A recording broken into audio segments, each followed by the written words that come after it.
मी हनुमंत बाबासो भोसले उर्फ एस.बी. भोसले.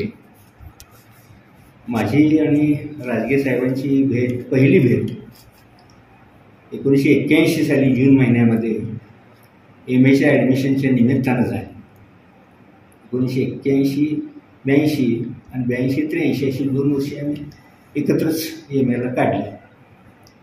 आमचा एक असा म्हणजे का जाणं काय माहीत नाही, पण समविचारी असणारी माणसं, समस्वभाव असणारी माणसं कशी आपोआप एकत्र येतात ह्याचं एक नवल आजपर्यंत मला काही सुटलेलं नाही, कोडं सुटलेलं नाही. पण माणसं जवळ येतात, ज्यांच्याशी आपले विचार जुळतात, आपली मतं जुळतात, आपलं राहणीमान जुळतं, अशी माणसं बरोबर एकत्र येतात. ते मान देवळून आलेले आणि आम्ही इकडं सांगोला जत भागातून आलेलो, तरी आमचे विचार जुळले.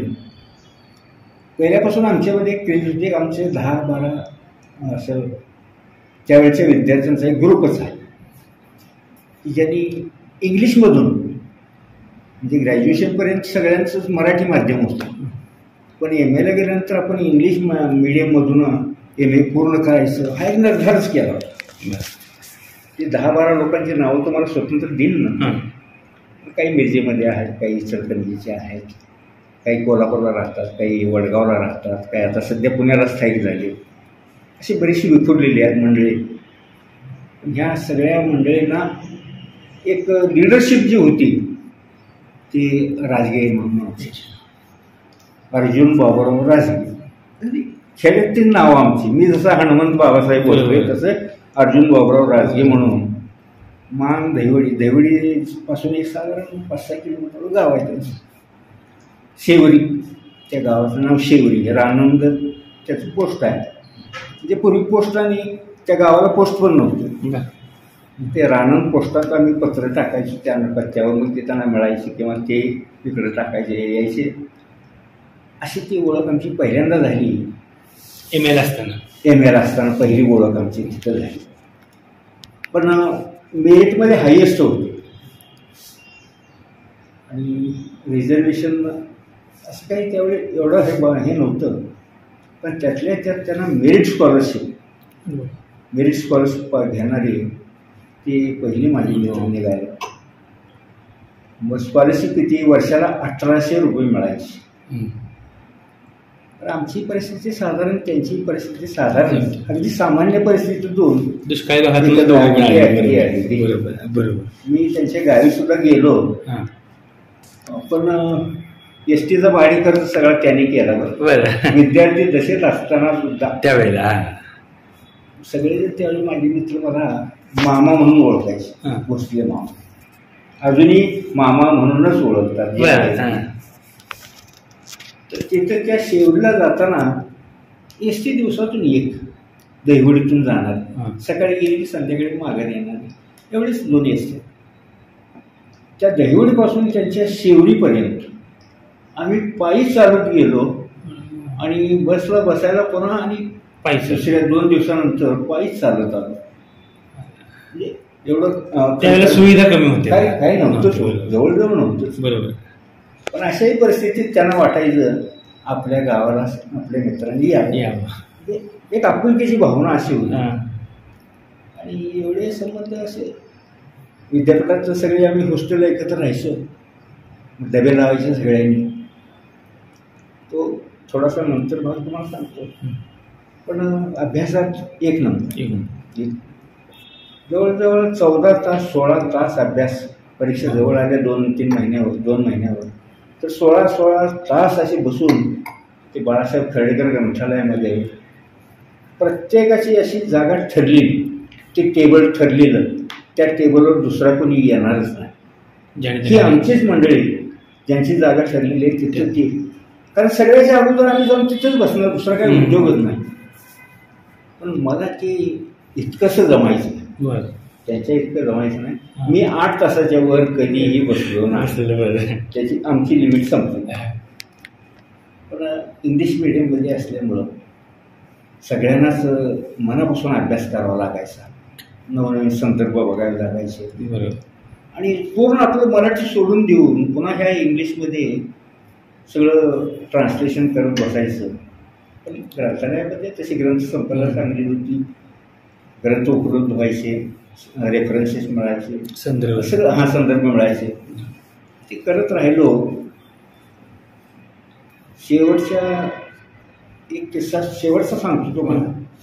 81-82ला फर्स्ट इयर सगळं मला फक्त 41% दोन्ही सेमिस्टरला एवढेच मार्क मिळाले. ते मात्र फर्स्ट क्लासमध्ये पहिल्यापासून.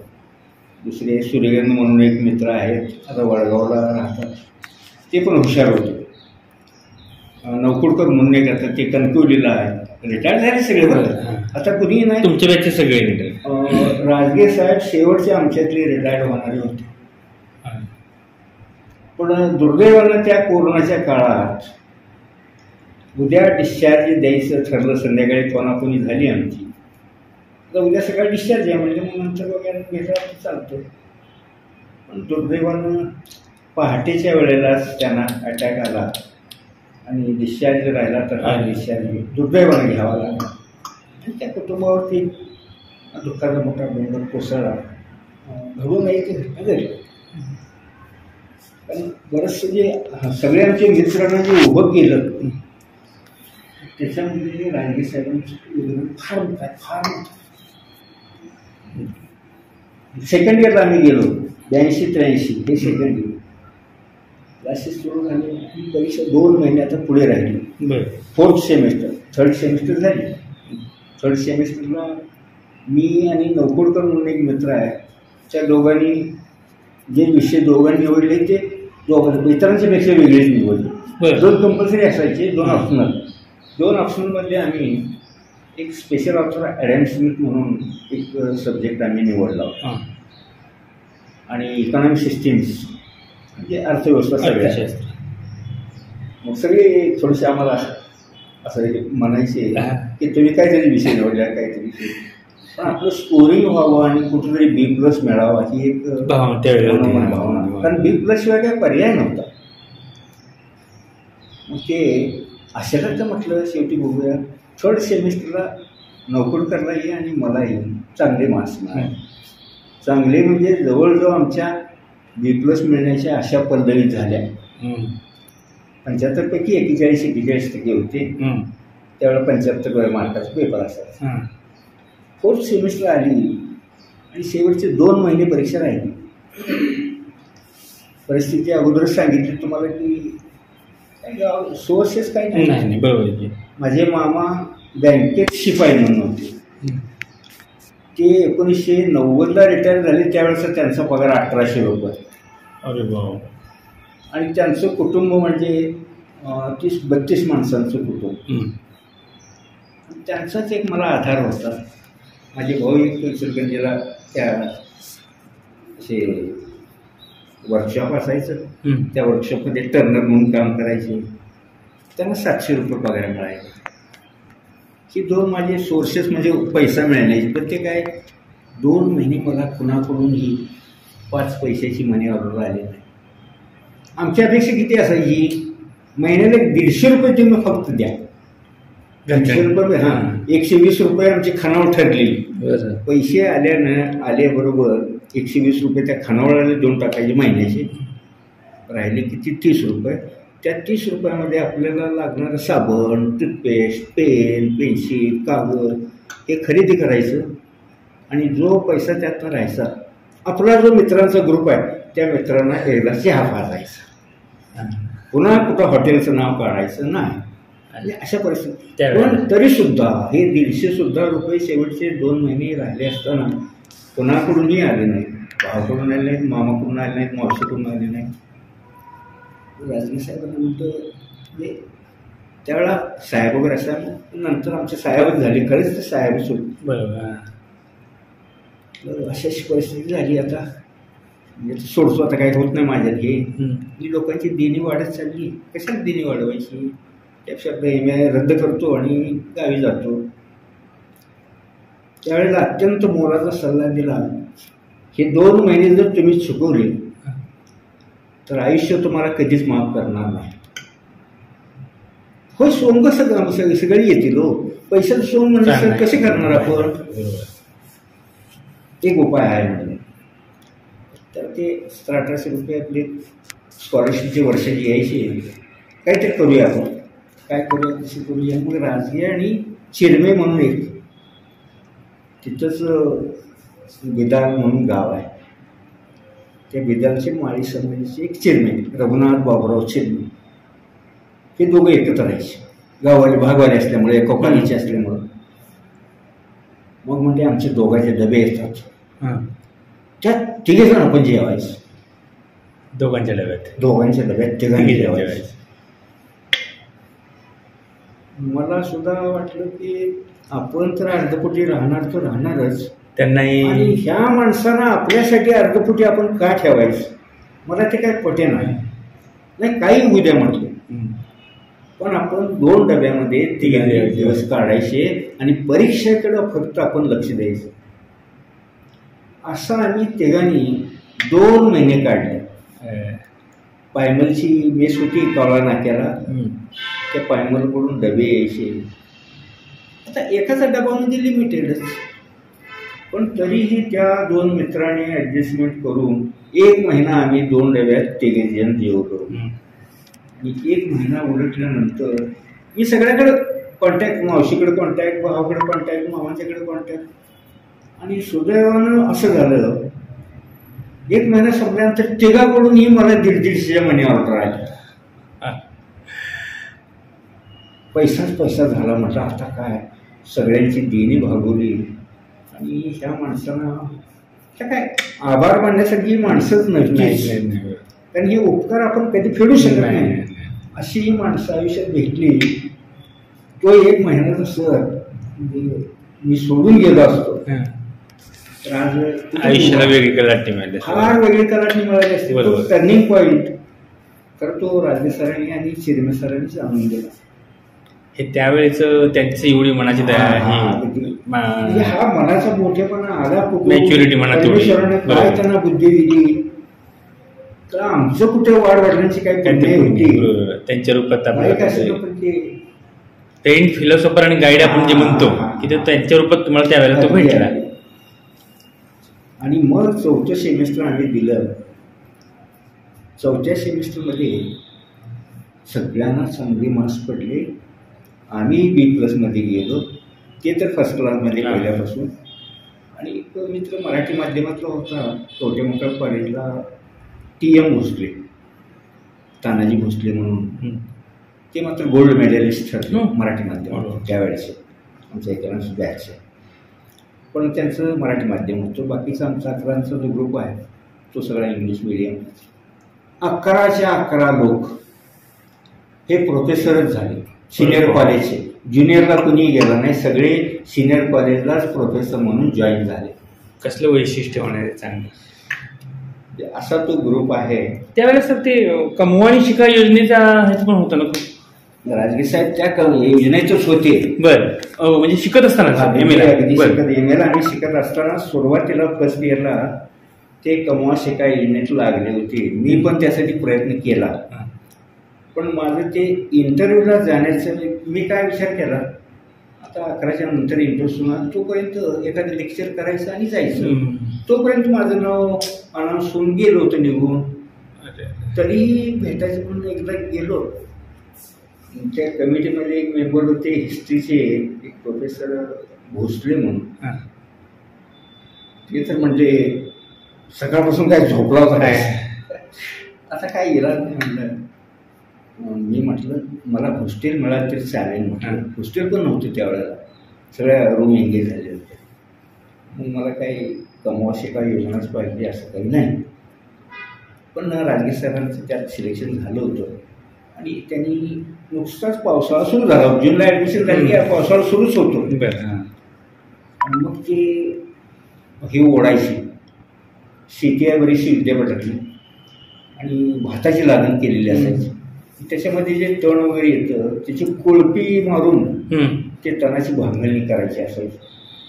ते सेकंड इयरची पोरं जरा रॅगिंगचा प्रकार बरोबर तसा काहीसा प्रकार त्यांच्या बाबतीत पण झाला. हां मग ते सकाळी काम करून यायचे, पुन्हा मग आवरावरी करून जेवण करून मग आणि सगळे मिळून आम्ही कॉलेजला डिपार्टमेंटला जायचं. 1-2 महिने त्यांनी कसे तरी काढले, 2 असतील किंवा 3 महिने काढले असतील. पण त्यांना तिथं रॅगिंगचा फार त्रास व्हायला लागला. मग ते आमच्याजवळ बोलून दाखवायचे. मग माझा ग्रुप, मी जरी शिरशिरीत, राजगे साहेबांची तब्येत माझी तब्येत सारखीच होती, अशी ती शिरशिरी मुलं मुद्दा म्हणून ते कोळप्यावर उभी राहायची. ते मी दाबायचं, वाचनात थोडं जोरात दाबायचं ते, म्हणजे तो कसा ओढतोय कसा होईल ना. आणि मग काय बोलता यायचं नाही, गरजून तर अक्कल नसते. बरं काय बोलावं तर आपल्याला काढून टाकलं तर काय, आपलं शिक्षण अर्धवट राहणार. ह्या भीतीपोटी त्यांनी 2 महिने सहन केलं. आणि आम्हाला म्हटलं असं. मग माझे 1-2 मित्र होते. एक इंग्लिशचा ढेकळे म्हणून एक मित्र होता, अर्धांडगडी. दुसरे एक मंगळवेड्याचे, नाव तुमचं आठवलं ना, पण असा अडधान तो ते पाड एकदम चांगलं. म्हटल्यानंतर मी ह्या दोघांना सांगितलं की असं असं एक मुलगा आहे म्हणलं, हे आमच्या मित्राला त्रास देते, कोण आहे दाखवाच म्हणले जाता जाता. मग ते पण निघालं होतं डिपार्टमेंटला ना, आम्ही पण निघालो होतो. हे हे हे हे हे काय असं ते म्हणजे त्याच्या अंगावर जोर घेऊन गेले. तू त्रास देतोस, फर्स्ट इयरच्या पोरांना हे करतोय, रॅगिंग करतोयस. ते घाबरलो आणि मग त्यांच्या हातापाया पडायला लागलं. अहो तुम्ही त्यांच्याकडे कुशाला गेला आणि हे झालं. मग कसं त्यांनी ती केस मिटवली आणि ते मला कमवा शिका नकोच म्हणून त्यांनी सोडून दिलं. आणि सुदैवाने त्यांना ते 1200 स्कॉलरशिप, पण ती शेवटी यायची वर्ष शेवटी. अप्लिकेशन सुरुवातीला करायचं आणि अकॅडमिक इयर शेवटी यायची. सुदैवाने त्यांना ती स्कॉलरशिप, मेरिट स्कॉलरशिप मिळाली होती आणि ते सोडून पुन्हा हॉस्टेलला आमच्याबरोबर राहिला. तसे आम्ही रूम जरी वेगळ्या असल्या तरी आमचा इकॉनॉमिक्सचा ग्रुप एकाशा सेकंड फ्लोअरवरती सगळे आमच्या रूम होते एकाच वेळेला. संध्याकाळी जर चेंज म्हणून थोडंसं एकत्र बसलो की काही आपल्या मित्रांना गाणी वगैरे म्हणायचं. तुम्हाला म्हटलं ना, हे वडगाव बाबासाहेब आंबेडकर कॉलेजला ते नंतर प्रोफेसर म्हणून जॉईन झाले होते ते आमचे मित्र. तसे ते सांगोला तालुक्यातले वाडेगावचे, त्यांना गाण्याची वगैरे आवड होती. गाणी म्हणजे आपली कला, छंद. आणि मग आम्हाला ती टेबल पडवायची सवय, वाजवायला साथ करायचं, करमणूक करायचं. पण हॉस्टेलमध्ये कुठल्याही पोराने आमच्याविषयी काही कधी तक्रार केली नाही. सगळ्यांशी आमचं वागणं चांगलंच असायचं. पण आम्ही हेतुपुरस्तर कोणाला त्रास देणं वगैरे असं काही नव्हतं. एक अर्धा तास रिलॅक्स म्हणून, बरोबर, मनोरंजन तरी निखळ थोडासा निखळ आनंद यायचा. आणि तेवढंच झालं की सगळे आम्ही लायब्ररीला म्हणजे सकाळी 8ला पहिल्यांदा लायब्ररी उघडायला तिथं हजर सगळे. सकाळी 8ला बसायचं की परीक्षेच्या अगोदरच्या काळात ते साधारण 12च्या दरम्यानच होतायचं. एखाद्या वेळेला जर खाली जाऊन इकडे तिकडे बरोबर फेरफटका म्हणून 12ला यायचं. डबे आलेले असतील तर जेवायचं, कोणी खानावळीच्या घरी जाऊन जेवण करून यायची. 1-2 तास आराम करायचं आणि पुन्हा 3ला लायब्ररीत जायचं. ते संध्याकाळी 8लाच यायचं. म्हणजे राजगे साहेब वगैरे 8ला आले, पुन्हा जेवायचे आणि पुन्हा 11पर्यंत तिकडे जाऊन बसायचे. मला ते काय व्हायचं नाही. आता मी 8ला त्याच्यानंतर मी पुन्हा येणार नाही, मी त्यांना सरळ सांगितलं. पण असं नाही म्हणायचं. अभ्यास करताना थोडंसं आमचं जरा गफलत व्हायची. ते वडगावचे आमचे प्रोफेसर मित्र त्याचा अधनमधनं प्रश्न विचारायचे. असं ग्रुप आमचा बसवला की ते चालूच त्यांचं, मामू तुम्ही हे सांगा बरं, मामू तुम्ही ते सांगा बरं. आणि त्याचं काही उत्तर आलं नाही. अहो तुम्हाला तर काहीच येत नाही म्हणायची. काहीच येत नाही म्हटलं की आमचं अर्धा अवसानच जाऊन जायचं आणि पुन्हा मग जोमानं अभ्यासाला लागायचं. म्हणजे असे मित्र काही अशी प्रेरणा देणारे, बरोबर, काही इन्स्पिरेशन करणारे. त्यांचं म्हणजे थोडं पूर्वायुष्याबद्दल जसं काही तुम्हाला त्यावेळेला असं काय पहिल्यांदा एमएला तुमचा परिचय झाला, त्याच्या आधीच्या पूर्वायुष्यात त्यांना काहीच नाही. मग काय ते त्यांचे मित्र वगैरे ते कॉलेजचे वगैरे असणार बरोबर. चिन्मे वगैरे आता हां. म्हटलं ना, तर त्यांच्याकडून अगदी साधारण परिस्थिती बरोबर. एक 50-60 मेंढ्या होत्या त्यांच्याकडे. हम्म. देशी गाई 4-6 होत्या, कारण मी प्रत्यक्ष गेलो त्यावेळेला बघितलं होतं. त्यांच्या घरी गेलं गावाला घरी गेलो होतो गावी. मानतात ते. साधं आपलं घर होतं. बरोबर. हा. म्हणजे आपण ते काय म्हणतो कुडाचं कौलारू. कौलारू नाही, कोडाचं असल्यासारखं असं. हा कुडाच असले. त्याला काहीतरी विशिष्ट नाव आहे असं, पण बऱ्यापैकी पन्हाळी घरं असते तशी आपली. हा, दोन्ही बाजून झाप केल्यासारखं असं ते. बरोबर. आणि मग त्याच्यात सगळी फॅमिली राहायची. त्यांचे दुसरे 2 बंधू मोठेच, हं. जवळजवळ 4 का 5 त्यांना बहिणी आहेत. आता ते डिटेल्स एवढं मला हे नाही. हं. एका भाच्याच्या घरी तर नंतर आम्ही त्यांची जत्रा वगैरे असेल हं. त्यावेळेला इथून गाड्या घेऊन नंतर प्रोफेसर नंतर जाऊन अच्छा. जेवण वगैरे करून आलो होतो. तो वेगळा. पण एक 50-60 मेंढ्या आहेत, 5-6 गाई, 4 बैल होते, थोरले भाऊ वगैरे शेती करायची. पण ड्राय एरिया, हा. पूर्ण शेती. दुष्काळ. अगदी पावसाच्या पाण्यावरची शेती असल्यामुळं तसं क्षेत्र जमिनीचं वगैरे भरपूर होतं. हं. मेंढ्या इतक्या होते तर त्यांना ते लागायचं. कदाचित त्यापेक्षा मेंढ्यांचा आकडा जास्त पण असू शकेल. बरोबर. त्यावेळेला परिस्थिती फारशी नव्हती, पण त्यातच काही थोडंफार मदत भाऊ पण करायची आणि इकडून पण व्हायचं. पण मग तुमची नंतर ही साथ म्हणजे MA पर्यंत होती की नंतर मग MA झाल्यानंतर पुन्हा एकमेकांना कुठली जाहिरात सुटली, कुठल्या कॉलेजची सुटली आहे, किती जागा भरायची आहे, हे देवाणघेवाण विचारायची. कम्युनिकेशन चालू झालं. कम्युनिकेशन कायम. कोण लागला की नाही, अजून लागला काय, सगळी मग गोष्ट. कोण लागला, ह्या इथं लागला, तो तिथं लागला. मग राहिले कोण, मग मामा तुम्ही कुठे आहात. मी म्हटलं जरा माझा B+चा थोडा प्रॉब्लेम झाला होता. हं. मला 5 मार्क्स पडले असते हं.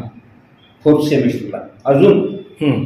पडलेल्यापेक्षा, बरं. तर माझा B+ कव्हर होत होता. कारण 53% झाले तर विद्यापीठाच्या नियमाप्रमाणे 2% मार्क्स वाढवून 55% करायचं. त्यावेळेला 55% होता. होतं. बरोबर. आणि ते व्हायलाच मला 5 मार्क्स कमी पडले. हं. राजे साहेब असं झालं. आणि माझे गुरु डांगे सर, हां. अजित डांगे, नंतर ते पुण्याला शिफ्ट झाले. परवाच साधारण 4 महिने झाले, 4-5 महिने फीज नोंद एक्सपायर झाली. ते आमच्या नंतर रिटायर झाले, माझ्यानंतर ते रिटायर्ड झाले. म्हणजे अत्यंत कमी वयामध्ये ते हुशार विद्यार्थी असल्यामुळं विद्यापीठातच प्रोफेसर म्हणून जॉईन झाले होते. मग त्यांना आणि राजगे साहेबांना म्हटलं असं 5 मार्क्स कमी पडले. मग म्हणजे डांगे साहेबांना म्हटलं सर आता काय करावं, आता तुम्ही ही करा, म्हणजे पुन्हा एकदा परीक्षा द्या सगळ्या पेपरची.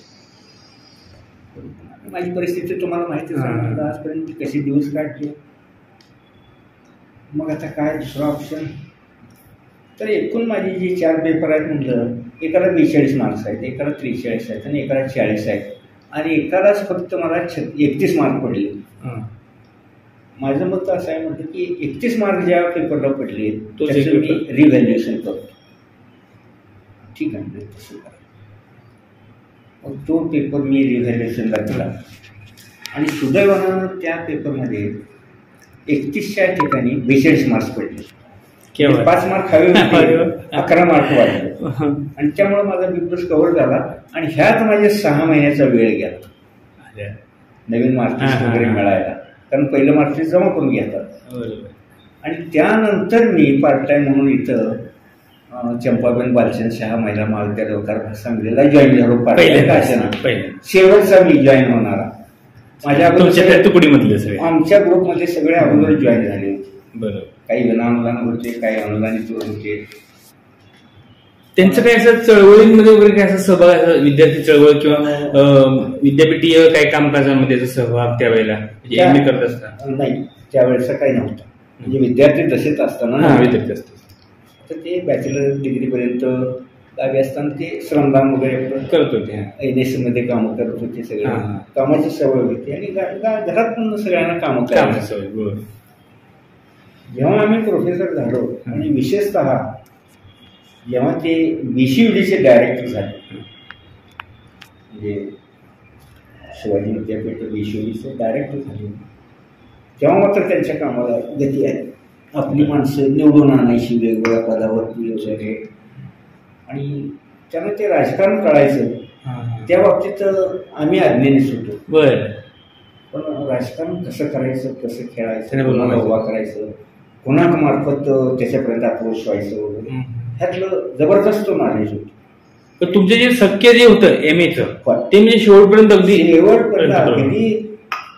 जायच्या क्षणापर्यंत म्हणायचं सगळ्याच तुमच्या त्या बॅचमेटचं सगळ्यांचंच. आणि अजूनही तेच शक्य आहे. अजूनही चुकल्याचा वाटलं. आता फोन करायचा कोणाला, वहिनीला तर आम्ही काही बोलू शकत नाही. आणि अक्षयचं कसं झालं, अक्षय तेव्हा लहानच होता. सरांनी तरी त्याला दिल्लीला वगैरे ठेवला होता, UPSC MPSC असं UPSCच्या दृष्टीने ठेवलं, पण तेवढं काही नशिबात त्याला मिळालं नाही. त्यानं काय असेल, आता बँकेत तर तो जॉईन झाला, एक समाधानाची बाब. तशी काय आर्थिक असं काही नाही, पण सगळे संपर्कात अजूनही आहेत. इथं MG पाटील म्हणून एक मित्र आमचे मिरजेतच राहतात, सतत संपर्क आहे. हे सगळे त्या संदर्भात अजून एक त्यांनी जे नियोजन केलं होतं, BCUDचे डायरेक्टर असताना आम्ही जे मित्रांचा ग्रुप, हे लोकल कमिट्यांवरती आमची नावं कधी गेली ना, आमची अपॉइंटमेंट कशी झाली ना, आम्हाला कशी काही कळायचं नाही. आम्हाला फक्त पत्र यायचं, इथं लोक जी मिटिंग आहे तुम्ही तिथं हजर राहायचं. काय TA DA नेमक. पण हे तुम्हाला म्हणजे नियुक्त कशा होत आहेत, कोण शिफारस करते, काही कळायचं नाही, काय म्हणजे हा जो तुमच्या MA पासूनचा त्यांचे BCUDचे डायरेक्टर होण्यापर्यंतचा जो प्रवास होता, तो तुम्ही स्वतः अनुभवलाय, पाहिलाय त्याच्यासोबत? पहिल्यांदा आम्ही इथली चंपाबेनचं पार्ट टाइम पोस्ट असल्यामुळं त्यांनी 4 महिन्याची मला ऑर्डर दिली होती, आणि 4 महिन्यानंतर पुन्हा नाही कामच. मग ते रेळेकर साहेब काय म्हटले, सर तुम्ही इथं थांबू नका, कारण मी तुमची लेक्चर्स ऑब्झर्व केले, सगळं बघितलंय, तुम्हाला भरपूर आयुष्य आहे, तुम्ही इथंच राहिलात तर माझं काही हरकत नाही. म्हणलं मला माणूस हवायचा, पण इथं राहिलात तर तुमच्या आयुष्याचं नुकसान होत राहील, आणि त्यावेळेस 850 पार्ट टाइमला पगार मिळायचा, एवढाच पगार तुम्हाला मिळतो, बाकी कुठलेही बेनिफिट्स तुम्हाला मिळणार नाहीत, HRA मिळणार नाही, बाकी काही मिळणार नाही,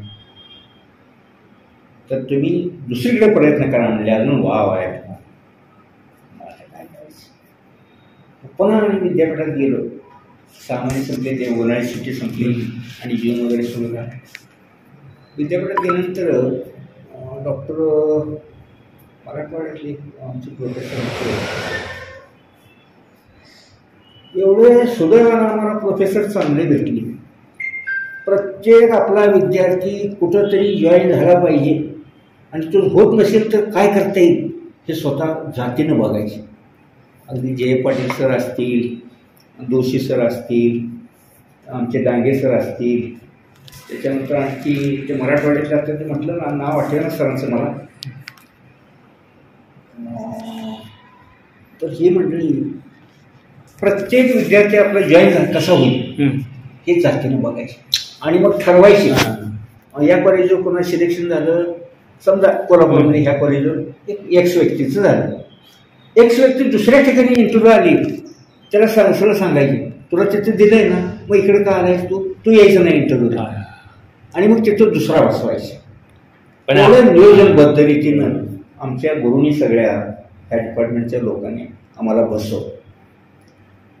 मग मी असाच भेटायला गेलो. ते मराठवाड्यातले आमचे प्रोफेसर काय म्हटले, काय चाललं सध्या, काय करता, सहज आपलं औपचारिक असं म्हणलं. असं 4 महिने काढले, चंपाबेनला सांगले ना, आणि आता काही नाहीच पार्ट टाईम पोस्ट टाईम कायमच पार्ट टाईम राहणार नसतात, मग आता काय करूया. तर म्हटले असं नाही, चला तुम्ही म्हटले. मग मला लगेच जयप सरांच्याकडे झाले. जय पाटील हे डिपार्टमेंट होतं, म्हणजे मोठं प्रस्थ आहे अर्थशास्त्र डिपार्टमेंटचं त्या विद्यापीठात. जयप सरांच्याकडे गेलो.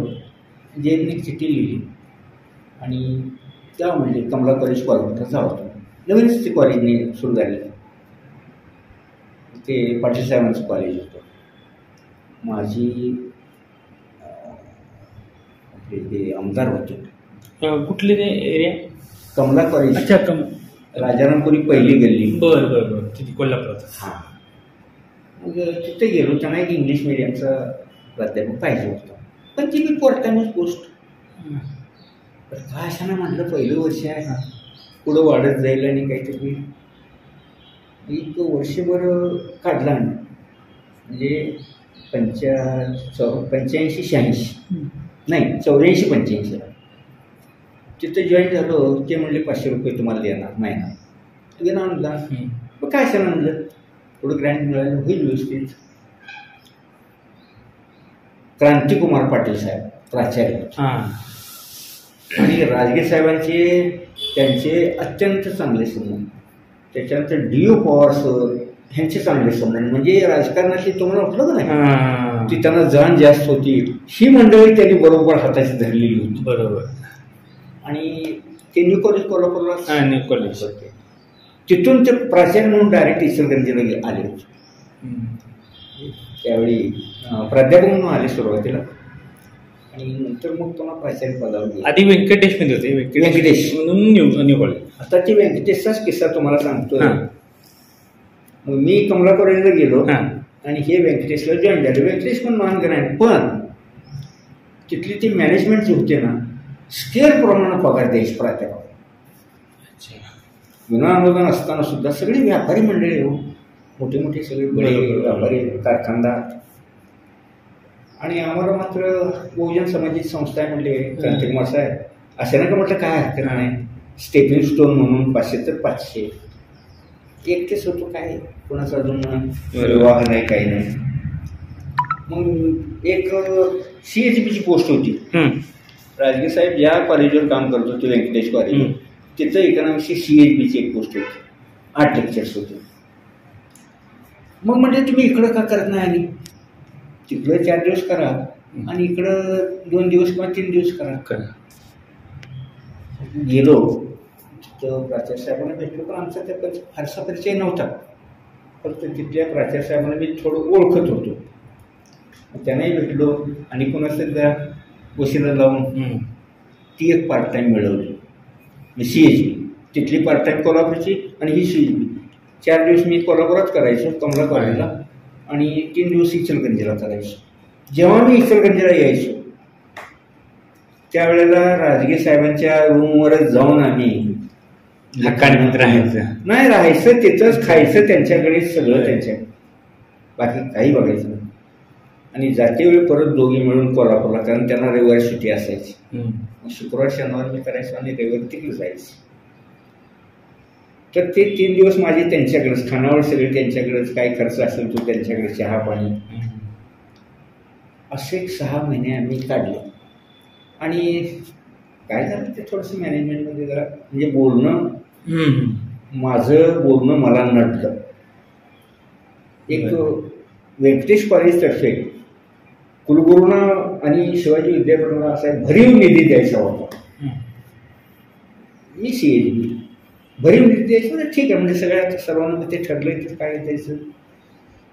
मग काय म्हटले 1-1 महिन्याचा पगार आपण द्यायचा सगळ्या. मी जरा त्या मिटिंगमध्ये उभं राहिलो. म्हणजे तशी माझी चूकही म्हणा आणि चूक असं म्हणता येणार किंवा वास्तव बोलण्याचा मांडण्याचा प्रयत्न रोखोक बरोबर आहे. ते अडचणीचं ठरतं. स्पष्ट बोलणं हा अपराध आहे मोठा. बरोबर आहे. वास्तव राहिलो. साहेब म्हटलं महिन्याचा पगार द्यायचं म्हटलं तर मला महिन्याला मिळणार म्हटलं 300 रुपये. आता ते जर मी दिले तर जाऊ आता पुढच्या आठवड्यात महिन्यात कसा मी जाऊन येऊन करू, काय करू. नाही म्हणते ते आता ठरलं. मी ते ठरलं. कसार साहेब होते व्यंकटेश कॉलेजला प्राचार्य आणि ते मॅनेजमेंटमधलेच पाहुणे होते. मग असं करूया म्हणलं. मी सगळ्यांना आव्हान केलं 1-1 वर्षाचा पगार देऊन टाकूया म्हणजे सगळ्यांना. जाऊ दे म्हणलं माझं काय जाईल ते जाईल. सगळं माझ्या तोंडातच बघायला लागलं. अवकाश तुम्हाला वेळ लागला काय म्हणले. आम्ही कसं होय म्हणलं आता हे तुम्हाला आठवतं म्हणलं. माझं नाही आठवत तुम्हाला. मी काय म्हणत होतो त्या प्रपोर्शनमध्ये घ्या. जे फुल टाईम आहेत त्यांना एक वेगळं केटर करा, बरोबर. आणि जे पार्ट टाईम आहेत त्यांना एक वेगळं, आणि CS पर्यंत एक वेगळं केटर करा, एवढंच माझं म्हणणं होतं. आणि म्हणजे आपण ठरलं, आणि नाही म्हणलं साहेब ते मला काही शक्य होणार नाही. मीटिंग संपवली, मीटिंग आणि दिवाळी झाली. पुन्हा मी हजरवायला गेलो, त्या दिवशी कळालं की दुसरे प्रोफेसर नियुक्त केलेले आहेत आणि तुमची कॅन्सल झाली. मला ऑर्डर नाही हातात, काही नाही, काही नाही. मी नुसतं विश्वासावर काम करत होतो. नंतर कळालं माझी ऑर्डर संस्थेने दिली होती, त्या प्राचार्य साहेबांनी आपल्या ड्रावामध्ये घालून कपाटात ठेवली होती, ती नंतर मिळाली वगैरे, मित्रांच्याकडून कळालं. म्हणजे हा स्पष्ट बोलण्याचा स्वभाव. म्हणजे त्या लेवलला पण तसं म्हणजे काही राजकारणाचा चालतो, कुठे हे चालतो प्रशासकीय लेवलला आपण कुठली नेट कुठं मारायची बरोबर त्यांना माहिती होतं. सिलेक्शन करताना सुद्धा या गोष्टी राजगीर साहेबांना मला वाटतं पहिली पासआउट झाल्यानंतर पहिली हे भोरला काहीतरी त्यांना होतं. भोरला झाली बरोबर ना, पहिलीच त्यांची प्राध्यापकी तिथे सुरू झाली कारकीर्द. भोरला पहिलीच झाली, नंतर इकडे व्यंकटेशला आले. त्यांची मनोमन इच्छा खूप होती की कोल्हापूर सोडून जायचं नाही, कोल्हापूरातच करायचं. आणि मग जे सोडून हे राजकारण हे जे धरलं होतं ना त्यांनी चौकडी धरलेली, त्याच्यामुळे ते न्यू कॉलेज कोल्हापूरला गेले. ते एक माझ्या सर्व वाचनामध्ये आलं की जसं तुम्ही त्यांच्या स्वभावाचा एक पैलू मगाशी सांगितलं की प्रथम आपल्या बॅचमधले किंवा आपल्या बरोबरचे जे आहेत त्यांचं कुठे बसतान बसलं की नाही हे पहिलं बघायचं. तर ज्या ठिकाणी माझा बरोबरचा मित्र अर्ज करेल तिथे ते करत नव्हते अर्ज, हे ठरलेलंच होतं.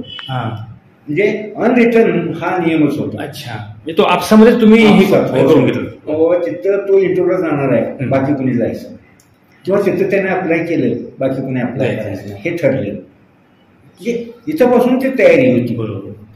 त्यामुळं सगळ्याच लोकांचं कुठं नाही असे ना, बरोबर, पण व्यवस्थित बसताना बसलं पाहिजे. एक 2 मिनिट ब्रेक घेऊया,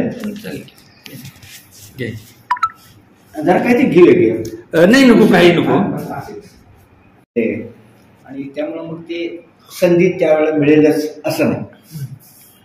आणि शिवाय कॉलेज विनानुदान असल्यामुळं सुरुवातीच्या काळात मंजुरी मिळत नव्हती. मंजुरी दिली तरी सोडावं कसं, सोडले तर पगार कोण भरायचं. कारण जेव्हा विद्यापीठामार्फत आपलं सिलेक्शन होतं, UGC कडून आपल्याला फंड्स मिळतात, त्यावेळेला पूर्णतः खर्च विद्यापीठ देतं, आणि आपल्या जागेवर जो माणूस अपॉइंट केला आहे त्याचाही पगार UGC करतो. म्हणजे विनानुदान कॉलेजला शक्य नाही. त्याची बाजू आपण आणि ते बऱ्यापैकी म्हणजे कॉलेज प्रशासनाला काही क्लिनिकल कामांमध्ये किंवा विद्यापीठ स्तरीय काही कामं होती, त्यात पण ते काम मदत करत होते. तरबेज होती, कायद्यातले म्हणजे तज्ञ, केडाच म्हणा कायद्याला, विद्यापीठ कायद्यातला सगळे नियम माहीत असायचे. बरोबर. आणि त्यामुळे मग सगळी कामं ही करून आणायला किंवा तिथल्या ओळखी पाळखीचा फायदा घेण्यासाठी कॉलेज त्यांना अपॉइंट करायचं तिकडं.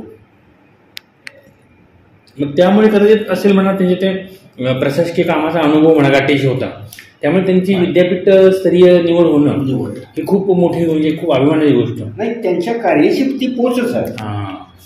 त्यांना जे ज्ञान होतं, जो त्यांचा अभ्यास होता, त्याचा परिपाक म्हणून त्यांना प्रशासकीय सेवेत संधी मिळाली, आणि प्रशासकीय कारकीर्द त्यांची गाजली, अत्यंत गाजली. म्हणजे कसा निष्कलंक माणूस, कोणाच्या 1 रुपयाच्या मेंद्यात नसणार, कोणाची अपेक्षा न धरणार, आणि असं व्यक्ती फार वेगळं माणूस. उलट तुम्हाला खाऊपिऊ घालेल. आता आम्हाला किती खाऊपिऊ वाटलं ह्याची आम्हाला सांगायला लाज वाटते. एवढं विनानुदान असताना सुद्धा आठवड्यातले 3 दिवस मी इचलकरंजीला घेत होतो ना, मटणाशिवाय जेवण नव्हतं मला.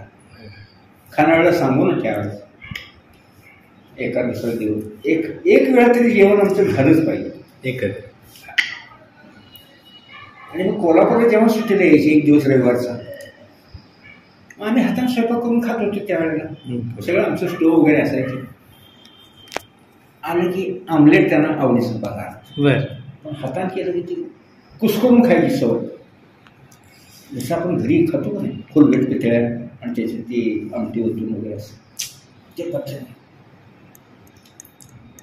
प्रशासकीय कामामध्ये फार हातखंडा त्यांचा, सगळ्या ओळखी तुम्ही बोलत त्याप्रमाणे. प्रशासकीय त्यांच्याच अपॉइंटमेंटमुळं UGC म्हणजे BCUD डायरेक्टर झाल्यानंतर सगळ्या मित्रांना कोणीही एकही मित्र असा राहिला नाही की कोणाला कुठं जाण्याची संधी कुठल्या कॉलेजवर कुठल्या कमिटीला मिळाली नाही असं नाही. परीक्षक असतील, तुमचे हे रिड्रेसल कमिटी असेल, सगळे असेसमेंट असेल, सगळ्यांना काम, प्रत्येकाला कुठे कुठे एंगेज करून ठेवलं, सगळ्यांना त्यात काही दुजाभाव कुठंच केला नाही.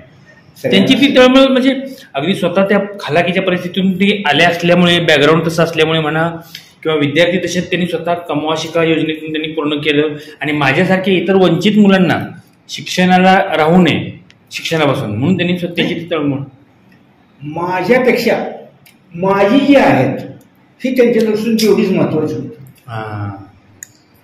आपुलकी तो स्वतःचा फार विचार नाही केला, पण बाकी सगळ्यांना बरोबर घेऊन जाण्याची त्यांची वृत्ती अगदी वाखाण्यासारखीच. त्यात एक दोन ठिकाणी आले पण तुम्ही म्हटलं तेव्हा त्यांनी स्वतःहून इतर गरजवंतांना खूप मदत केलेली आहे, फार फार मदत विद्यार्थ्यांनी. अगदी रिटायरमेंटच्या अगोदर त्यांनी एक नवीन स्कीम सुरू केली. आपण सगळे आता एकत्र कसे येणार? पहिला आमच्या 12च्या ग्रुपमधला रिटायर्ड होणारा मी. 30 जून 2016 मी रिटायर्ड झालो. साहेबांनी सगळ्या मित्रांना फोन करून सांगितलं, अमुक दिवशी भोसले मामांचा आपण सत्कार करणार आहे, सगळेजण यायचं कोल्हापूर. आले सगळे, आम्ही पण इकडून गेलो. मग ती एक महालक्ष्मीची मूर्ती स्वतः सरांनी पैसे खर्च करून ती मूर्ती आणून ठेवली होती हे आम्हाला माहीत नव्हतं. आम्हाला उभयतः म्हणजे मिस्टर मिसेस भोसले संपूर्ण आहेत, थेटे आणि बाकी सगळ्या मित्रांना संपूर्ण आहे कपडे, 12 लोकांना. हे सगळं कार्यक्रम त्यांच्या बंगल्यावर झाला. तुमचं ते कसलं नगर म्हणायचं, सध्या ते राहतात ते टोकरीसर, सांगतो ते नाव थोडंसं आठवलं तुम्ही. आणि तिथून मग सगळे जेवणाला गाड्या घेऊन राजपुरोहितला कोल्हापूर शाकाहारी सगळ्यांना जेवण खर्च राजगी साहेबांचा सगळा, दुसरं कोणी काय करायचं. आणि तिथंच ठरवलं. सगळ्यांची भाषणं वगैरे झाली त्यावेळेला. आता आपण काय करायला पाहिजे इथून पुढे नाही, म्हणजे आता इथून आपण एक रिवाजच वाढायचा, एक पद्धतच ठेवायची. जो रिटायर्ड होईल त्याला आपण बाकीच्या सगळ्यांनी ही महालक्ष्मीची मूर्ती द्यायची, उभयताना संपूर्ण कपडे द्यायचे, शाल श्रीफळ द्यायचं आणि त्यांचा सत्कार करायचा. आणि मग होस्टनं काय करायचं, सगळ्यांना जेवण द्यायचं. अशी पद्धत सुरू झाली. आमचा खर्च त्यांनीच केला होता. मग त्याच्यानंतर जसे जसे रिटायर होतील त्या प्रत्येकानं स्वतः गाडीत ती मूर्ती वगैरे सगळं घेऊन येणार. आणि शाल म्हणजे तुम्ही घेत जाऊ, शाल घेऊन. म्हटलं का? माझ्याकडे शालेवर माझ्याकडे इतक्या शाल पडून आहे, मला ठेवायला जागा नाही. विद्यापीठ स्तरावर प्रत्येक कार्यक्रमात आहे. बरोबर, एवढा ढीग लागलाय म्हणजे. मग ते शाल तेच आणायचे, ती मूर्ती तेच आणायची, कॉन्ट्रीब्युशन काढून सगळे ते मूर्तीचे वगैरे ते त्यांना पैसे द्यायचे. आणि ज्यांचं रिटायरमेंट झालं त्यांनी जेवण द्यायचे सगळ्यांना. असा कार्यक्रम. शेवटचा कार्यक्रम आम्ही मनोहर पवार म्हणून इचलकरंजीला आहे, ते रिटायर्ड झाले आणि तिथं तो कार्यक्रम झाला किंवा त्याच्या अगोदर काहीतरी असावं, एकत्रित सगळं शेवटचा कार्यक्रम होणार होता तो राजगे साहेबांचा होणार होता. आणि त्यावेळेला मी ठरवलं होतं, राजगे साहेबांना तर मूर्ती तर त्यांच्याकडे आहेच म्हटलं, आपण दुसरं काहीतरी असतं त्याच्यापेक्षा थोडं 1000-2000 जास्त किमतीचं प्रेझेंट घ्यायचं आणि तिथला जो सगळा खर्च असेल तो आपण स्वतः करायचा. असं तुमचं एक नियोजन, माझं नियोजन होतं. पण नशिबाने ते आम्हाला काही हाती लागलं नाही. अजूनही आमच्या सारख्या संपर्कात स्नेहच्या वगैरे आहे. चिरंजीवाचं जेव्हा लग्न असेल त्या लग्नात असं काही थोडंसं आपल्या परीनं. नाही फुलच, पाकळी नाही, फुलच द्यायचं. आज जे काय आहे ना त्यांच्यामुळे हीच भावनाच त्यांचं कार्यकर्तृत्व सांगून जाते सर. आणि दुसरे कसं होतं की त्यांनी त्यांचं शिक्षकी पेशा किंवा प्राध्यापकी किंबहुना विद्यापीठ स्तरावर काम करताना हे जे काही कामाची एक चाकोरी होती, हे काम आणि नातेसंबंध याच्यामध्ये कधी गफलत होऊ दिली नाही असे त्यांनी एक ठिकाणी आलं. त्यांचं नाती अशी कधीच आड येऊ दिली नाही, कधीच नाही. आणि नात्यासाठी त्यांनी नियम कधी मोडलेले नाही. त्या बाबतीत अत्यंत स्ट्रिक्ट, पर्टिक्युलर, एकदम पर्टिक्युलर. हे कॉपीचं वगैरे प्रकरण चालायचे त्यांच्या अगोदर, ते आल्यानंतर प्रत्यक्ष जाऊन तिथं कॉपीला प्रचंड प्रमाणात काम केलं. स्क्वॉड वगैरे नियुक्त करून, स्क्वॉडच्या व्हिजिट वाढवून, ते आपल्या दृष्टीने चांगलं आहे. कारण खाली इतक्या कॉपी चालतात हे न पटण्यासारखंच आहे हो. कारण आमच्या एवढ्या वर्गात कॉपी हा प्रकार कुठंही आढळायचा नाही. कितीही स्क्वॉड आले काही जरी झालं तरी कधीच आम्हाला आमचा कुठला मित्र सापडलाय किंवा मित्रांनी काय केलंय कधीच. फार मोठी आणि अभिमानाची गोष्ट, अभिमानाची तुमच्या त्या एवढ्या समूहामध्ये, तेवढ्या मित्रांच्या. त्यांच्या विद्यापीठ स्तरीय कारकिर्दीमध्ये त्यांची अशी एखादी योजना की आजही सर्वत्र ती राबवली जाते, किंबहुना विद्यार्थ्यांच्या हिताची म्हणा किंवा तुमच्या शिक्षकी वर्गांच्या हिताची, असं काही एखादं नवीन त्यांनी सुरू केलं पायंडा पाडलं? एक कॉपीमुक्त अभियान जे त्याने राबवलं ना, अत्यंत उत्कृष्ट पद्धतीनं राबवलं. आणि सगळ्या कॉलेजेसची जे काय अनागोंदी चाललेली होती अपॉइंटमेंटच्या संदर्भात किंवा प्राध्यापकांना निष्कारण त्रास देणं ठेवणं, त्यांच्यावरती कडक ॲक्शन घेऊन तुम्ही हे पूर्ण केलं तर तुम्हाला मान्यता मिळेल, अन्यथा विद्यापीठ तुम्हाला मान्यता देणार नाही. सरळच सांगायचं. त्यात पारदर्शीपणा, पारदर्शीपणा. अच्छा, कोण आमदार आहे कोण खासदार आहे काय नाही, हे नियमातनं बसवून आणा तुम्ही. मग काय असेल ते पुढे बघू. बिगर नियमाचं काही होणार नाही. किंवा राजकारण्यानं कधी त्यांनी जुमानलंही नाही, दरार होता हे घातली नाही. त्याचा आधारयुक्त अगदी जरी माने साहेबांच्या कॉलेजवरती ते काम करत होते प्राचार्य म्हणून, वहिनी साहेबांनी सुद्धा कधी हस्तक्षेप त्यांच्या कार्यात, कारण एवढाच पारदर्शक कारभार असतो. बरोबर, पारदर्शक कारभार. म्हणजे वहिनीचाही विश्वास होता आणि या विश्वासाला पात्र ठरणारेच प्राचार्य होते. त्यामुळे आमची थोडीशी खंत एवढीच राहिली की आम्ही त्यांचा काही शेवटचा सत्कार करू शकलो नाही. आम्हाला त्यांची साथ अजून लाभली असती तर ती नाही लागली. कुठे इकडं कोल्हापूरच्या तुळजापूर, अक्कलकोट, गाणगापूर जायचं असेल, स्वतःची गाडी घेणार, ड्रायव्हर घेणार, तिथून फोन लावणार, हां मामू काय करताय? काय नाही सर निवांत आहे, आपल्याला अक्कलकोटला जायचं आहे, तुम्ही तयार राहा, गाडी येते. इथं गाडी यायची, तोपर्यंत आम्ही इथं जेवण वगैरे तयार करून ठेवायचं. कारण त्यांना मटण अत्यंत आवडीचा पदार्थ, आणि ते खाली बसून जमिनीवर बसून खाणं पहिल्यापासून आवडायचं. किती साधेपणा, अगदी साधे. कधीही म्हणजे मी बिशुलोचा डायरेक्टर आहे, मी प्राचार्य आहे, हे डोक्यात कधीच नाही त्यांच्या. आपण एक मित्र आहोत एवढंच. इथं अनेक पहिली जेवायची, वहिनी पडत, वहिनीला जरा आराम लागायचा, कारण वहिनींना थोडासा मणक्याचा त्रास असल्यामुळे पहिल्यापासून आले की त्या बेडवर आडव्या व्हायच्या. मग आम्ही जरा गप्पा मारायचं, तोपर्यंत स्वयंपाक झाला की जेवायचं, इथून पुढे निघायचं. त्यांच्यामुळं हे काय अक्कलकोट, गाणगापूर, तुळजापूर ही गावं जी केली केवळ आणि केवळ हे आमच्या मित्रांमुळे झाली. अन्यथा मला तसं फारशी ओढ नाही, त्यातली ओढ नाही मला अध्यात्माची म्हणा किंवा पर्यटन म्हणा. हे असं जाणं, तिथं त्या रांगेत उभं राहणं, दर्शन घेणं मला नाहीच, अजून जे आवडत नाही, आम्ही जात पण नाही. पण त्यांच्यामुळं अक्कलकोट झालं, अगदी निर्मळ दर्शन झालं. गाणगापूरला गेलो, तिथून या रांगा किती 15 मिनिटात आमचा नंबर आला. तुळजापूरला गेलो, रांगेतून दर्शन घेतलं. हे केवळ आणि केवळ त्यांच्यामुळे झालं.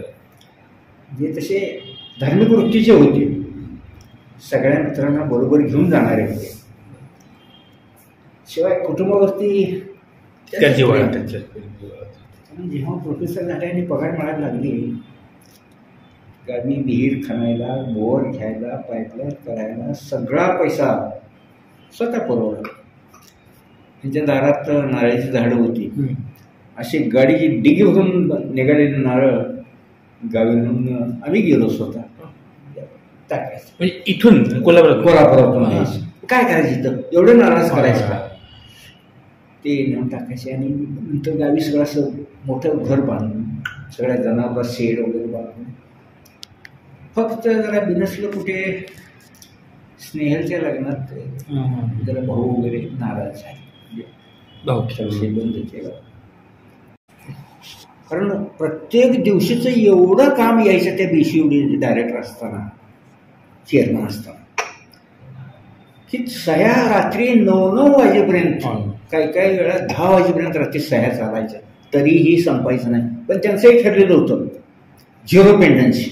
अच्छा, आजचं काम उद्या काही शिल्लक ठेवायचं, आजचं काम आजच पूर्ण करून, मग ते 9 वाजले काय 10 वाजले काय, आजच्या कामाचा निपटारा आजच, निपटारा त्याच दिवशी झाला पाहिजे. आणि ह्याचा एवढा ताण त्यांच्यावर पडला की हात त्यांचा काम देणार आणि हातातून तो पेन कधी गळून पडला वगैरे हे कळेना.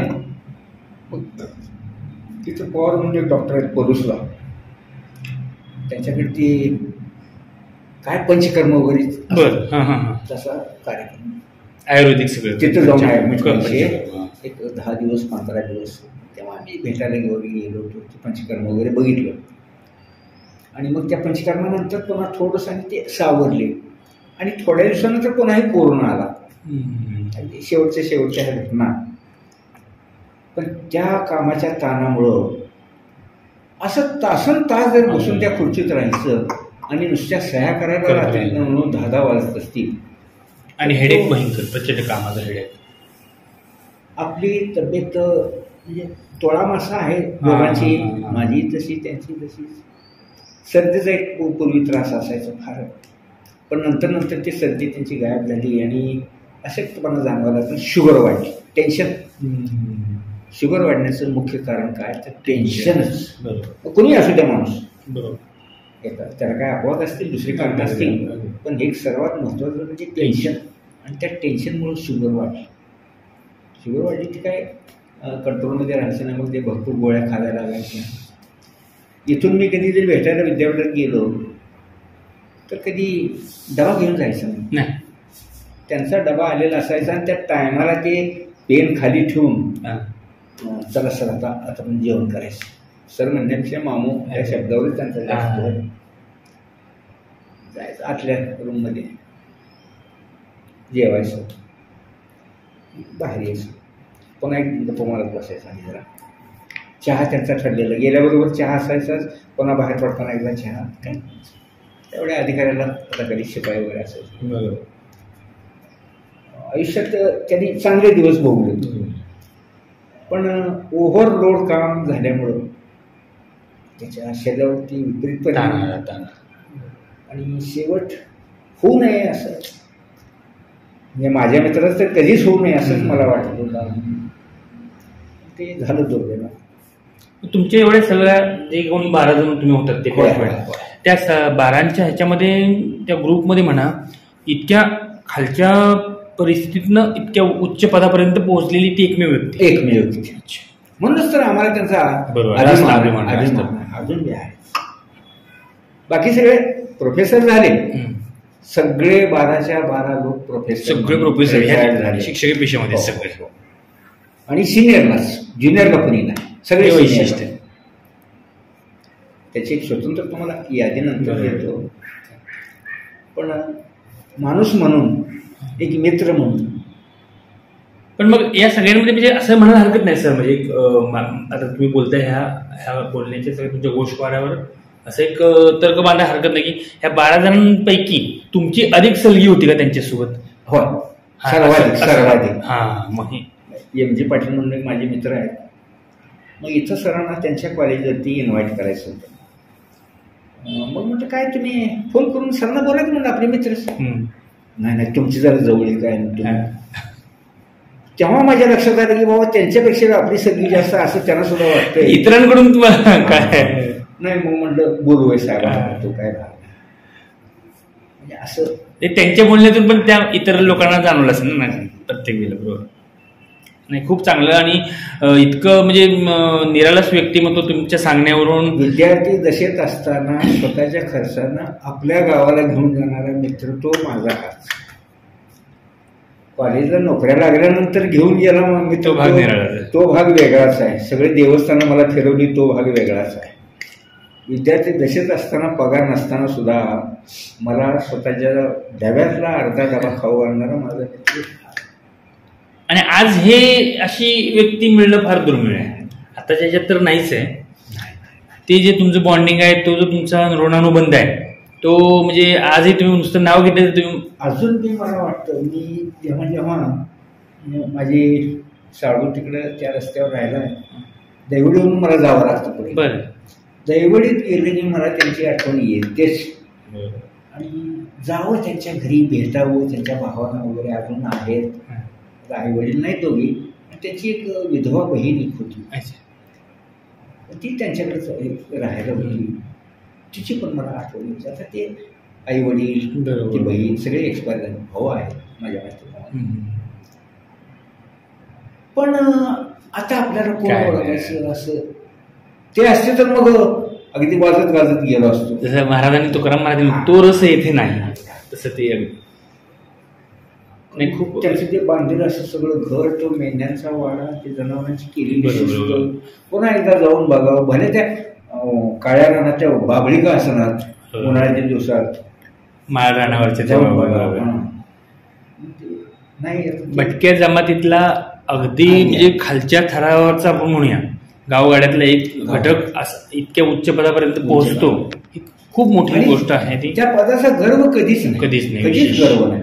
मी आहे इतरांपेक्षा वेगळा काहीतरी असं कधीच नाही. तिथून आले की खाली बसूनच जेवायचं. खाली बसल्याशिवाय कधी जेवणच नाही.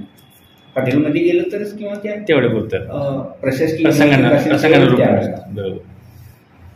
त्यांच्याही घरात टेबल आम्ही वापरलं नाही आणि आमच्याही घरात डायनिंग टेबल वापरलं नाही. म्हणण्यापेक्षा माझ्याकडे तर नाहीच अजून पण. आणि त्यांच्याकडे आहे पण नाही. आम्ही खाली बसूनच अजून मी जेवत होतो. हे त्यांच्या स्वभावामधलं वैशिष्ट्य म्हणता येईल आपल्याला, व्यक्तिमत्वातलं त्यांच्या साधेपणा. बाहेर कुठं पडलं तरी आपली ओळख कधी सांगायची नाही. त्या आरेवाडीला ते उंच डोंगरावरती तिथं पहिलं ते आधी देवस्थान आहे म्हणले. पहिल्यांदा मी ते बघितलं, ते त्यांच्यामुळं बघितलं. तिथं झालं काय नाही, अगदी पट्ट्या टाकल्या, तिथं खाली बसलो जेवलो. तिथून पुन्हा इकडं आलो बनात. ते नंतरचं स्थानक आहे असं म्हणतात. तिथं आल्यानंतर सांगितलं नंतरचं स्थानक मुख्य स्थानक ते हा. पण अशी कधी मी इथला साहेब आहे, मी असं होतो तसं होतो, कधी त्याचा वापर त्यांनी म्हणजे केला नाही. आपण साधीच माणसं आहोत आणि सर्वसामान्य माणसाप्रमाणेच वागतो. आणि परिस्थिती जाणीव काय म्हणतो त्यातूनच त्यांचं जे इतरांसाठी आपुलकी, इतरांसाठी आस्था, त्यातूनच त्यांची आली. ती सांगोल्याच्या जवळ मोहोद म्हणून गाव आहे. त्या मोहोदमध्ये सरांची एक भाची दिली, जी बहिणीची मुलगी. त्यावेळेला सर तिथं आले होते. आले तर मला भेटायचं म्हणून आमच्या मामांच्या घरी आले. मग एक दिवस आम्ही मुक्काम केला आणि दुसऱ्या दिवशी मला बरोबर घेऊन त्या भाचीच्या लग्नाला घेऊन गेले. म्हणजे जवळ आपण आलो टप्प्यातनं तर भेटूनच जायचं, म्हणजे भेट सुकवायची नाही असं मनापासून वाटायचं. इतका लाळा, इतका जिव्हाळा क्वचितच पाहायला मिळतो आपल्याला. तर ते प्रोफेसर चिरमे मगा म्हटलं ना, त्यांचे म्हणजे वर्गमित्र पहिल्यापासूनचे भागवाले. आता सध्या ते पण आता रिटायर्ड झाले. त्यांच्या मिसेस पण बहुतेक रिटायर्ड झाले असतील आता. ते ज्युनियर कॉलेजला आणि मिसेस हायस्कूलला होत्या. ती फॅमिली आहे तिथे. BCUDचे डायरेक्टर म्हणून त्यांची कारकीर्द किती वर्षांची राहिली साधारण? त्यांना 2 टर्न मिळाले ते असं मला नंतर कळालं. ते डिटेल एवढं पण 2 टर्न मिळाले. 2 टर्न मिळाले. 2 टर्न मिळाले. 3-3 वर्षाची काहीतरी. दुसऱ्यांदा निवडून पण किती अभिमानास्पद गोष्ट आहे, विशेष आहे. त्या व्यक्तिमत्वाचं म्हणा, त्यांच्या प्रशासकीय कामकाजाचं विशेष म्हणा. जशी ती पोस्ट त्यांनी स्वीकारली तशी दगदग वाढत गेली, टेन्शन वाढत गेलं, त्रास वाढत गेला, जागरणं वाढत गेली सगळं. आणि त्याच्या आरोग्यावरती त्यांच्या विपरीत परिणाम व्हायला लागतो. थोडंसं शरीर माध्यम खरुधर्म साधन, शरीर माध्यम थोडंसं बरोबर आहे. त्यांनी दुर्लक्ष झालं म्हणा. नुसत्या गोळ्या औषधांचं काय होणार आहे. त्यांच्या कारकिर्दीतलं तुम्ही म्हटल्याप्रमाणे ते ठळक गोष्ट ही म्हणतात की कॉपीमुक्त अभियान जे त्यांनी राबवलं उत्कृष्टरित्या. आणखी दुसरी आणखी पारदर्शक तुमचा प्रशासकीय काम. प्रशासकीय सगळ्या कॉलेज म्हणजे कुठं काय असं पर्टिक्युलर एकदम काही म्हणजे गैरमार्गाने काय होत असेल तर त्याला मान्यता कधीच नाही. एक्सक्युजेस काहीच नाही, कुठेच नाही. हा, तुमची क्वालिटी असेल तर त्याला सपोर्ट करणार, स्वतः सपोर्ट करणार. बऱ्याचशा कॉलेजच्या ते UGCच्या ग्रँट्स वगैरे रखडलेल्या असायच्या. अपॉइंटमेंट करताना आपली माणसं पाठवून ते कशाला अडवून ठेवले 12B की 2F अशी ती कलम आहे. म्हणजे कोणाची अडवणूक करायची नाही, अडवणूक करायची कारण काय त्याच्याकडे क्वालिटी आहे ना तर ते काम झालंच पाहिजे. त्यामुळे काय होतं, विद्यापीठ अनुदान आयोगाकडून क्वालिटीचं प्रचंड फंड्स मिळतात. पण त्यासाठी ते 12B 2F ह्याच्या खाली ते बरोबर कॉलेज यायला लागतं. तिथं अपॉइंटमेंट करताना व्यवस्थित माणसाची अपॉइंटमेंट करून चांगली क्वालिटी कॉलेजेस आहे तर त्यांना ती मान्यता कशी मिळेल हे बघा, समजून सांगून आणि मग कॉलेजना फंड सुरू व्हायचे. इथं आपल्या नाईट कॉलेजचा प्रॉब्लेम झाला सांगलीच्या. ते आमचे मित्रच प्राचार्य होते. म्हटले असं किती वर्ष आमचं पेंडिंग पडले. त्यावेळेला राजगीर साहेब होते. ते जाऊन साहेबांना साहेबांना भेटल्यावर सगळं काय पाहिजे तर तुम्हाला सगळे आमच्याकडं काहीतरी तुरी काढतात. म्हणजे काय ग्रंथालयात पुस्तकांची संख्या वाढवावी, आता अजून किती घ्यायची म्हणजे ग्रंथ अजून मी घेतोच. म्हणजे अशी किरकोळ कारण. विद्यार्थी प्रिय शिक्षक म्हणून फार त्यांची वेगळी इमेज असते. अत्यंत खूप विद्यार्थी अभ्यास हो म्हणजे डेप्थ ऑफ नॉलेज म्हणतो. पहिल्यापासून विद्यार्थी दशेपासून आम्हाला सुद्धा त्यांच्या म्हणजे हुशारीचा आत्मा वाटायचा. अवांतर वाचन म्हणा किंवा त्या विषयाच्या संदर्भातलं नॉलेज बैठक मारायची त्यांची कॅपॅसिटी तर आम्हाला ते शक्यच नव्हती केली. मी ते पहिलेच मान्य केलं ते माझ्यानं होणार नाही इतके तास बसलं. अगदी झोकून देऊन विद्यार्थी दशेत असताना अगदी झोकून देऊन आणि प्रशासक झाल्यानंतर तर अगदी त्याच्यापेक्षाही झोकून देऊन का ते चांगलं टाळलं. थोड्याशा मर्यादा आपल्या या आहेत हे थोडंसं ध्यानात घ्यायला पाहिजे साहेबांनी, पण ते घेतलं नाही. जरा जास्त ताण दिले. आता परमेश्वराकडे एवढीच एक मागणी आहे, हे त्यांचे जे उपकार आहेत हे पुढच्या त्यांच्या कुटुंबाबरोबर आपले ऋणानं बंद असे तर हवेत अशा आमची अपेक्षा आहे. तर थोड्याशा वहिनी पण सावरली असतील असं मानतोय मी. आता स्नेह अनंत हे आहेतच, तू काय भाऊ. त्यांचं एक सर असं जीवनाची अशी काय आयडियोलॉजी होती का, म्हणजे त्यांच्या सहवासात काही तुम्हाला जाणवली का किंवा माझ्या जीवनाकडे बघण्याचा एक वेगळा एक दृष्टिकोन. साधी राणी म्हणजे उच्च विचारसरणी म्हणजे पटीत बसणारा माणूस तो. बाकीचं जीवनाकडे बघत असताना पॉझिटिव्ह अप्रोच जो आहे प्रत्येक गोष्टीकडे सकारात्मक दृष्टीनंच बघायचं. एखादा दोष असेल तिकडे दुर्लक्ष करूया, चांगला आहे तेवढं घेऊया आणि तो दोष कसा घालवता येईल हे बघूया. किती मोठी गोष्ट आहे. बरेचसे आमचे मित्र पण होते, थोडंसं काही लागारबद्रा स्वभाव खेड्यापाड्यात आलेली माणसं ह्यांना आपण मध्ये घ्यायचं आणि मग जर आपल्यात मिसळ म्हणजे ते आपोआप मार्गावर येईल. असं करून बी काही लोकांचं म्हणजे पुढाकार वाढवला. म्हणजे त्याच्या मनातलं सल काय काढून घ्यायचं ते काढ बोलून त्याच्यात आपुलकीने तेवढ्या जीवाभावाने त्याच्याशी समरस होणं. खरं सांगू मला सुद्धा मर्यादा आहे. आता ह्या माणसाचं वर्णन मला शब्दात करता येणं शक्य नाही, कारण तेवढी शब्दच मला सापडत नाही की त्यांचं कुठल्या शब्दात वर्णन करावं, कुठली उपमा द्यावी, कुठली उपमा द्यावी. कारण आमचं कसं ते सब्जेक्ट नॉलेजला आम्ही जास्त प्रेफरन्स द्यायचो. असं अवांतर काही आम्हाला बोलणं तेवढं जमत नाही. पण मी अजूनही त्यांचा चांगुलपणा स्पष्ट करण्यात कमी पडतोय हे मला अजूनही जाणवतं. नाही सगळं त्यांचे गुण माझ्याकडून तेवढे क्लिअर होत नाही.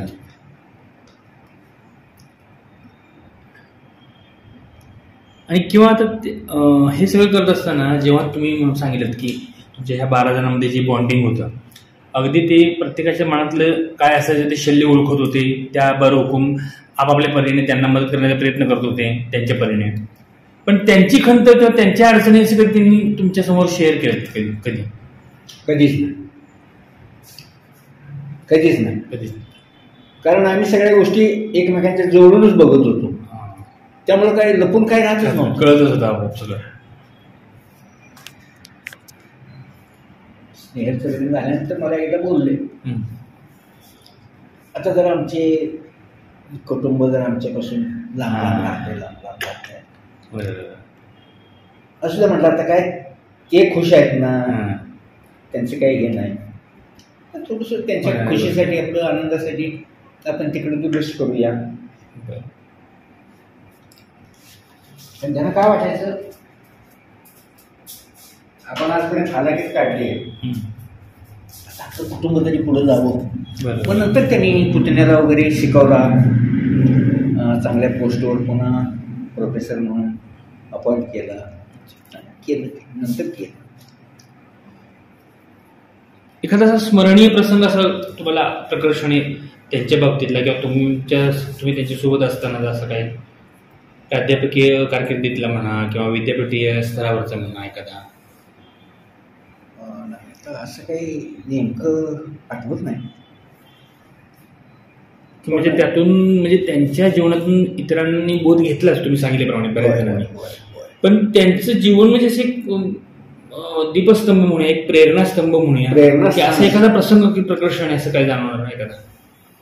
तसं काय, आता मग मी म्हटलं ना, त्या माझ्या लिमिटेशन्स आहेत. बरोबर आहे, त्यांचं काय तेवढं मोठं आहे. बरोबर आहे, पण मला ते नेमकं असं शब्दात पकडून व्यक्तच होता येणार.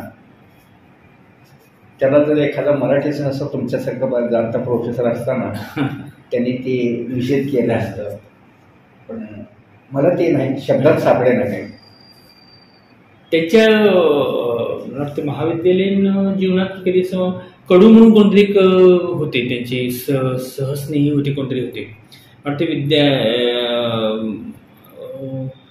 महाविद्यालयीन असताना, पदव्युत्तरला नाही, महाविद्यालयीन कारकिर्दीमध्ये वाटतंय कडू म्हणून कोणतरी होते त्यांच्यासोबत शिकायला. मग ते त्यांची एक अशी इच्छा होती की ह्यांनी म्हणजे ह्यांची बुद्धिमत्ता पाहता, सुरुवातीपासून ते प्रगल्भच होते विद्यार्जनामध्ये, तर यांची बुद्धिमत्ता पाहता त्यांचं असं एक मनोमन धारणा होती की ह्याने प्रशासकीय सेवेमध्ये जावं, स्पर्धा परीक्षेमध्ये. नाही, असा काही प्रसंग मला. पण नंतर मग आम्हाला एक बोलायचे, त्यांचे एक प्रोफेसर नाचन म्हणून होते. नाचन, करेक्ट, प्राचार्य नाचन सरांचा उल्लेख ते आवर्जून वेळोवेळी करायचे. नाचन सर आणि नाचन सरांचे टीचिंग, नाचन सरांची प्रेरणा, आणि त्यांच्यामुळेच तर मी इकडे शिकायला आलो असं त्यांच्या बोलण्यातून यायचं नाही. नाचन सरांचा उल्लेख मात्र नेहमी करायचा. दैवडी कॉलेज, दैवडा कॉलेज, दैवडा असंच आम्ही सगळे म्हणायचो वगैरे. आणि कॉलेज ते बाहेर, गावाच्या बाहेर आलं ना सगळं, त्या नव्या इमारतीत आम्ही शिकलो असं म्हटलं. त्यावेळेला रेतच जास्त हे होतं, प्रभाव सगळीकडे रेतचा प्रभाव होता. आणि कमवा शिका योजनेतून विवेकानंदांची कमी होती, संस्थेची शाखाच कमी होत्या त्यावेळेला, एक 10-12 असतील त्या काळात आढळायचे त्यावेळेला. आणि अनेक जिल्ह्यामध्ये, राज्यामध्ये त्यांचा विस्तार होता. तसा थोडीशी आमच्या विवेकानंदला मर्यादा, एक बेळगाव, महाराष्ट्राचे काही ठराविक जिल्हे एवढ्या पुरतंच मर्यादित राहील.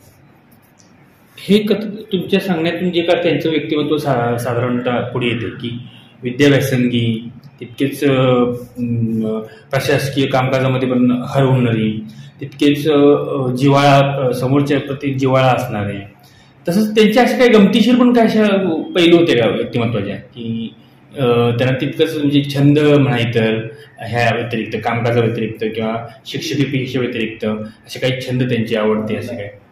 त्यांना देवदर्शनाची आवड असायची बघा. अच्छा. कुठंही देवदर्शन, देवाला जायचं म्हटलं ना, त्यांचा अगदी अग्रभागी सहभाग असायचा.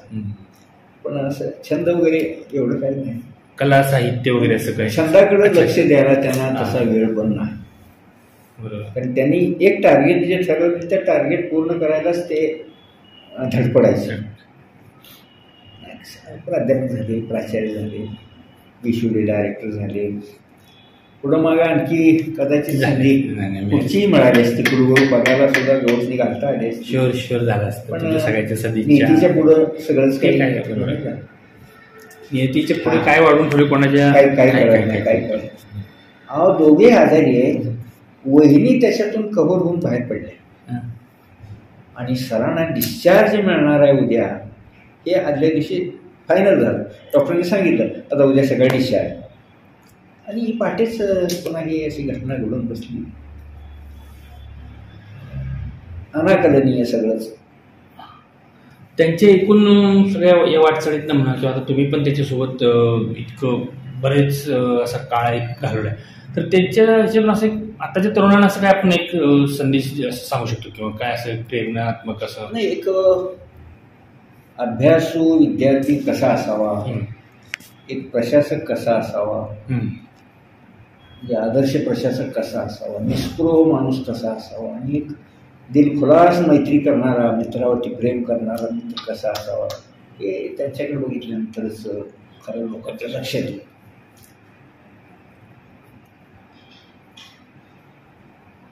खूप गोष्टी आहेत अशा सर की म्हणजे मी म्हटलं ना फारच मर्यादा आहे माझ्यावर. मी नाही ते शब्दात पकडू शकत नाही. आणि किती बोलणार आपण शेवटी. जसं तो आता रात्र बसलं तरी मला वाटतं तुमच्या ते त्यांच्या आठवणी म्हणा किंवा त्यांच्याबद्दल बोलणं तुमचं होणार नाही आणि मनही भरून येणार नाही. अजून सांगावं अजून सांगावं अजून सांगावं. तरी बऱ्यापैकी म्हणजे जेवढं काही आम्हाला हवं होतं बऱ्यापैकी म्हणजे खूपसं तुम्ही सांगितलं त्यांच्या व्यक्तिमत्वाबद्दल. आणि असंच आपण आणखी म्हटल्याच नंतर आवश्यकता असेल तर नक्की भेटू. तुमच्याकडनं आणखीन जाणार आमची मदत लागेल. प्रासंगिक त्याच्या अनुषंगिक काही समजा काही फोटोग्राफ्स लागले, काही इतर अनुषंगिक माहिती लागली तरी तुमच्याकडनं आम्हाला मिळेल ती आम्ही अशी आशा करतो. आणि आमच्या डिजी सह्याद्री ह्या डिजिटल ब्रँडिंगच्या वतीने आम्ही तुमचा आभार व्यक्त करतो. तुम्ही इतका अमूल्य वेळ तुमचा देऊन आम्हाला राजगीर सरांबद्दल इतकी बहुमोल माहिती दिलीत की जी त्यांच्या येणाऱ्या आत्मचरित्रामध्ये समाविष्ट केली जाणार आहे. आणि त्या चरित्रातून जसं तुम्ही आता सांगितलं की येणाऱ्या पिढीला म्हणा, येणाऱ्या तरुणाला म्हणा की ते एक दिशादर्शक होणार आहे की बाबा जीवनात आपण कसं विद्यार्जन करावं, कसं परिस्थितीशी दोन हात करून कसं आपलं ध्येय गाठावं आणि आपल्या क्षेत्रामध्ये आपण कसं टॉप लेवलला जाऊन एक व्यासंगी असं व्यक्तिमत्व कसं जगावं, मित्र कसे मिळवावे, मित्र शेवटपर्यंत कसे टिकवून ठेवावे हे पण त्यांच्याकडूनच. त्यामुळे पुन्हा एकदा मी आमच्या डिजी सह्याद्री परिवाराच्या वतीने आपलं आभार व्यक्त करतो. आणि तुम्ही इतका बहुमोल वेळ दिलात सर त्याबद्दल तुझे खूप खूप आभार. आणि आशा करतो की आणखी आम्हाला लागली माहिती तुम्ही निश्चित आमच्यासाठी उपलब्ध असाल म्हणून. धन्यवाद सर. आमचे दरवाजे नेहमीच